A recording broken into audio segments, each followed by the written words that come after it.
दिल से कहो मेरा बाबा, बाबा हाजिर हो जाएगा। ये भगवान के वायदे हैं। लेकिन तुम बाप को याद करते हो, शक्तियाँ आती नहीं हैं।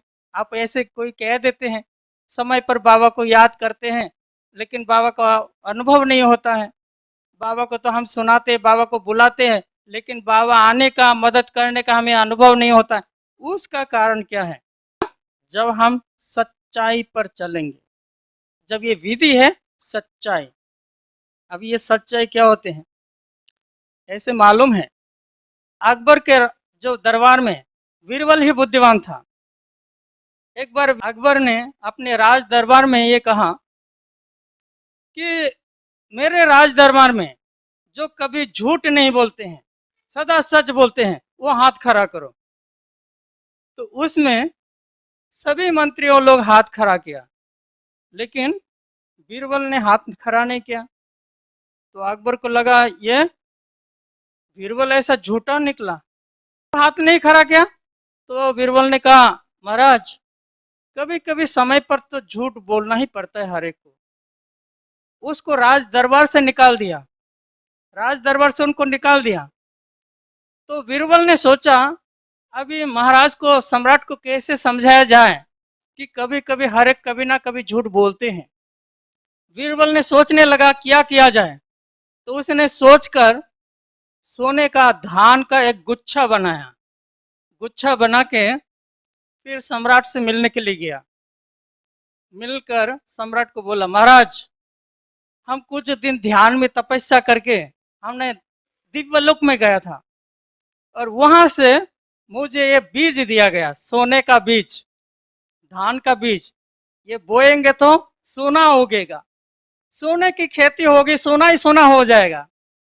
तो मेरी इच्छा है आपकी आसपास की जमीन में ये सोने के बीज हमको बोना है, सोने का बीज बोना है। तो उनको तो अच्छा ही लग रहा है। तो और महाराज हमारी ये इच्छा है कि ये बीज आपके द्वारा ही हमें बोना है, और सबको साक्षी रखकर ये सोने का बीज बोना है और सोने की खेती होगी। तो महाराज तो बहुत खुश हो गया। तो उनको एक एरिया दिखा दिया, इसी स्थान पर ये खेती करनी है, सोने की खेती करनी है।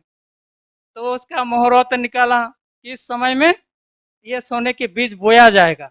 सभी मंत्री आए, सब वो सोने का बीज लेकर आए कि आज खेती बोएंगे। बोने के समय में सोने का बीज देकर बोला, महाराज दिव्यलोक से ये बोला कि ये जो बीज उनको ही बोना चाहिए जो कभी झूठ नहीं बोला है। वो उनके हाथों से बोएंगे तभी ये उगेगा, तभी ये अंकुरित आएगा, तभी ये पेड़ उगेगा, सोने की खेती होगी। जो झूठ बोलेगा, झूठ बोला है, उसके द्वारा बोएंगे तो नहीं होगा। इसलिए मैं तो झूठ बोला हूँ तो मेरे से तो नहीं होगा, इसीलिए महाराज आपसे बोएंगे। वो तो मुझ गया, मैं तो झूठ बोलता हूँ, अभी मेरे से तो होगा नहीं। तो एक एक मंत्रियों को बुलाते, तुम वो हाथ उठाए ना सभी ने, मैं कभी झूठ नहीं बोलता हूँ। तो तुम वो सब धीरे धीरे पीछे हो गया। देखा गया है एक एक करते सबको बोला गया, लेकिन किसी की हिम्मत नहीं आई कि मैं बीज वो समझते हैं मैं तो सच्चा हूँ, मैं तो कभी झूठ नहीं बोलता हूँ, मैं तो सत्यवादी हूँ, लेकिन वास्तव में सच्चाई कोई नहीं है। तो इसी प्रकार जो याद में रहते हैं उनकी मदद निश्चित है। सच्चाई पर रहेंगे तभी काम करेगा। ओम शांति।